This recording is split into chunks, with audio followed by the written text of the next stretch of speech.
السلام عليكم، مرحبا بجماهير الترجي الرياضي. هل الترجي قادر باش يفوز في بريتوريا ضد فريق سان داونز؟ نعم أو لا؟ الإجابة باش تلقاوها من هون لآخر الفيديو. حكينا برشا وحكينا على الكواليس وحكينا على عدة أمور، ولكن الأمور الكروية اليوم باش نركزوا فيها وباش نجيب لكم روح الزبدة من الآخر وعلى الآخر كالعادة.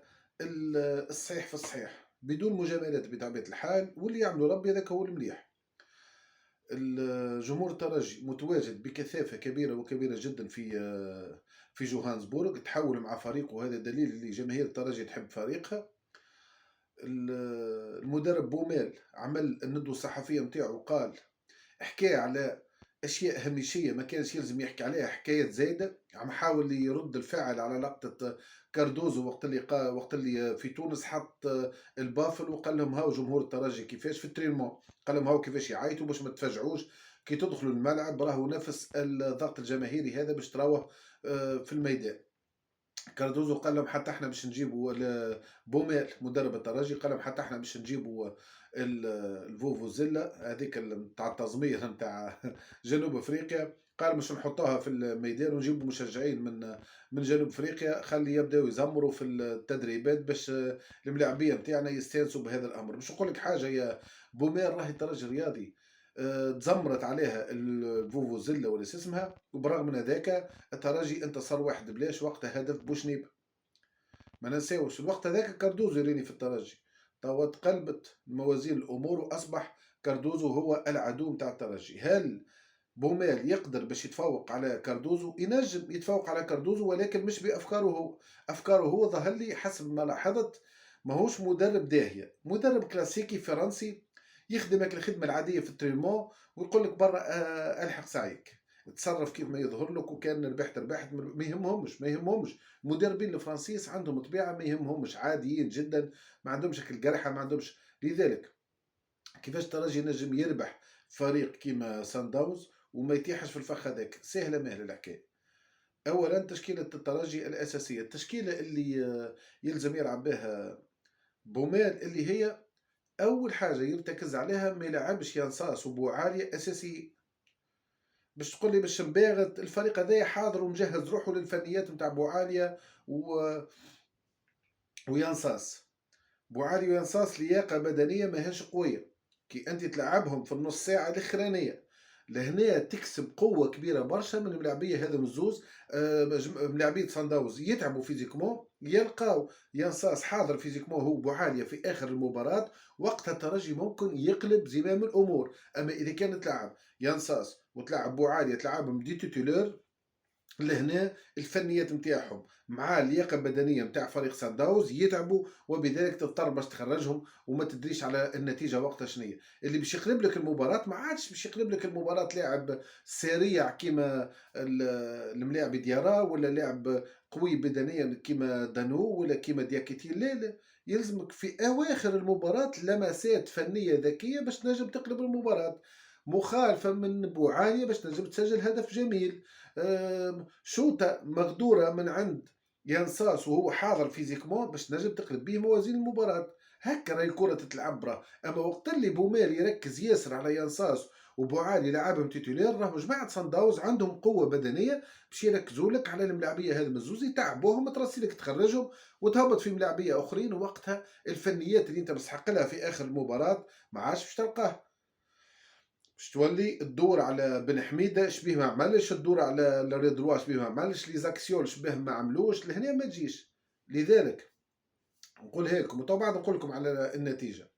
تشكيله الترجي اللي من وجهه النظر نتاعي التشكيله اللي يلزمها تهبط توتيلور الاساسيه في حراسه المرمى: بن سعيد الظهير ايمن، كايتا اكيد على خاطر الملاعبين الاخرين ما اثبتوش الوجود نتاعهم في الترجي، اريير جوش بن حميد، قلب الدفاع توغاي ومعه جلاسي. لهنا ظهر لي مريقلين، ما ثماش ديفو كبيره، هذاك الموجود عنده 4 سنوات 3 سنوات. نجيو تو لوسط الميدان، اقبلو موجود وحتى واحد ما نجم يناقش فيه، اللي قدام اقبلو. لهنا مش تولي انت تختار.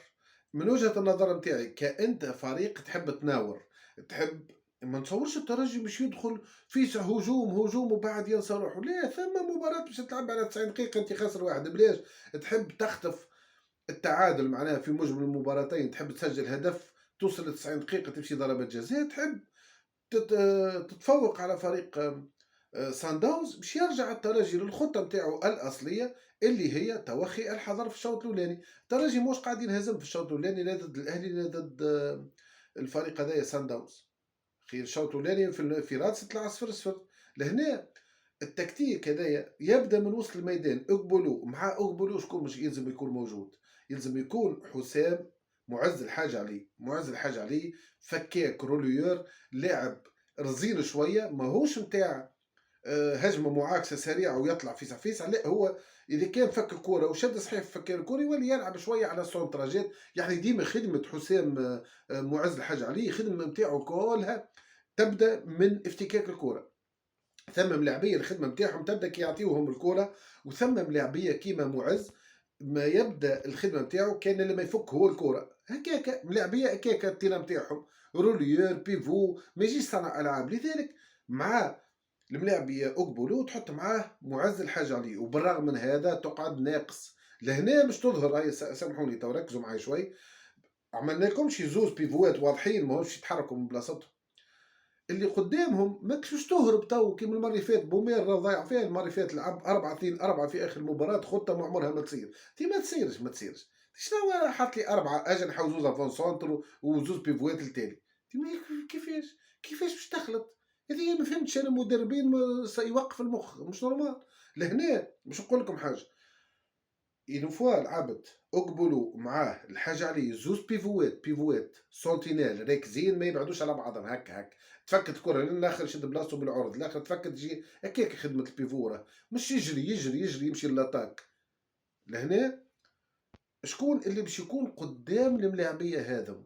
هاو لهنا مربط الفرس. ولهنا اهم شيء الحلقه المفقوده في الترجي اللي يا يجي به الماتش يا لا. وفريق سان داونز عندهم هاك الملاعب يمشي لي يدور ياسر بالكوره كان لاحظتوه، وبعد باس يدور ما عنده حتى مشكل. يعني يلزمك تسكر عليه. هذاك مفتاح لعب راهو الملاعب الشيلي هذاك مفتاح لعب في فريق سان داونز. لهنا الترجي مطالب باش يسكر وسط الميدان. معاهم شكون؟ معاهم باش يتلز الترجي باش يلعب حسام تقا انوتر روليور وما يلزموش يقدم برشا. يعني عندك تو ثلاثه روليور واضحين. باش نزيدكم حاجه اخرى. الملاعب الاخر هذوما تو 4-3. كرة القدم العالمية والتونسية خاصة ماخذين احنا على الأوروب كان حكاية 4-3-3. أما ما حبيناش ناخذوا عليهم. أخي ديما يلزمك تلعب 4-3-3. تي ثم فرق عندهم وسط ميدان قوي تخليهم تلعب لهم بثلاثة ويغلبوك. لهنا الترجي مشي ما عندوش حل كبير برشا. كان يحب ينجم يسلك اموره مع الفريق هذايا باش يلعب لهم ان اوتر ملاعبي اخر. الرابع يلزم يكون صانع العاب بخطه وسط ميدان. يعني عبد الرحمن كوناتي كي يلعبوا المدرب معها ثلاثه ملاعبيه هذا الفكاكه ما يلزمش يمشي للجناح، يلزم ينسى الجناح ويبقى يلعب في الوسط. في الوسط كمنسق لعب كصانع العاب كلاسيكي. كي يلعب هو كيكا وقت تسهيل الامور للمهاجمين الزوز اللي هم دانو ملاعبي مهاجم.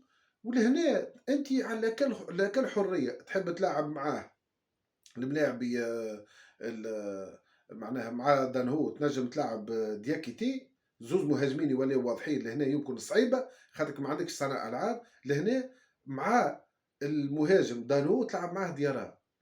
دانو معاه ديارا والاربعه نتاع وسط الميدان عبد الرحمن كونتي وراه حسام دقا وراه معز الحاج علي وراه اقبلوا. لهنا خطه قويه برشا الترجي يشد بها وسط ميدان ويغلب سان داونز.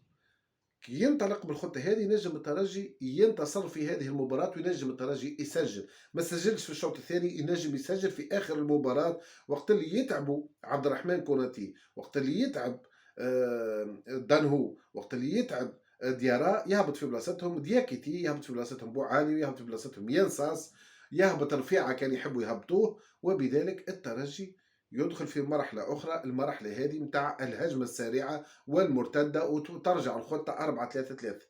ها وانا نقول لكم من الاخر وعلى الاخر.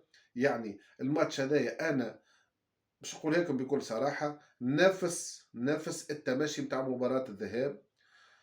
ولكن المؤكد الترجي نجم يسجل هدف. هذا مؤكد. يعني الترجي اما يخرج منتصر 2-1 والا يخرج منتصر واحد بلاش. هذوما النتائج واضحه ما فيهمش حتى نقاش. والا فريق سان داونز باش يسكر اللعب ماتش كامل.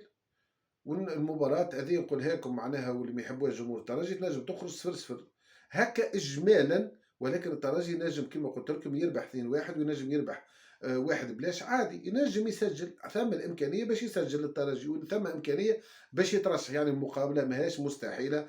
الترجي خبرته اقوى من سان داونز، ولكن هذه مباريات ادوار نصف النهائيه فيها يلزم فريق بركه يترشح. هذاك علاش. ولكن ديما كما قلت لكم راهو الترجي اعتاد على الفوز. فريق يفوز على الاهلي المصري ما تتوقعوش منه باش ينهزم بالساهل ضد شكون؟ ضد صن داونز. والسلام عليكم وتحية تونس.